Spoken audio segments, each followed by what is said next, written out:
PG எலக்ட்ரோபிளாஸ்ட் market capital வந்து 16,000 கோடி இருக்குது. கரண்ட் ப்ரைஸ் வந்து 634 ரூபா.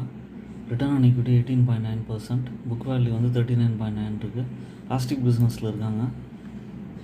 இது மெயினாக பார்த்தீங்கன்னா ஒரு நடுவில் ஒரு ஸ்ப்ளிட்டு கொடுத்து நல்லா ஏற ஆரம்பிச்சிருச்சு. ஏப்ரல்லாம் நல்லா டவுனில் இருந்து திரும்ப வந்து 600 ரூபா வந்துருச்சு. உங்களுக்கு நிறைய ஆர்டர்ஸ் இருக்குது. இது கண்டிப்பாக கன்சிஸ்டண்ட்டாக ஏறும். உங்களால் முடிஞ்ச குவான்டிட்டி கொஞ்சம் கொஞ்சமாக அக்யூமுலேட் பண்ணுங்கள். சின்ன சின்ன கரெக்ஷன்ஸ் வரும்போதெல்லாம் ஆட் பண்ண பாருங்கள். ப்ரொமோட்டர் ஹோல்டிங்லாம் நல்லாவே இருக்குது. டெப்ட்டை வந்து ரெடியூஸ் பண்ணியிருக்காங்க. குவார்ட்டர்லி ரிசல்ட்ஸ் எப்போவுமே நல்லாவே இருக்குது.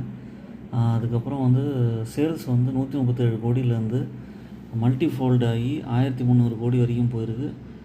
ப்ராஃபிட்டும் அதே மாதிரி தான், 9 கோடியிலேருந்து 131 கோடி ஆயிருக்கு. லாங் டேர்மில் நல்ல ரிட்டர்ன் கொடுக்கக்கூடிய ஷேரை அனலைஸ் பண்ணிட்டு கன்சிடர் பண்ண பாருங்கள். என்னோடய சேனலை சப்ஸ்கிரைப் பண்ணுங்கள். எல்லா வீடியோஸும் பாருங்கள், லைக் பண்ணுங்கள் ஃப்ரெண்ட். தேங்க்யூ.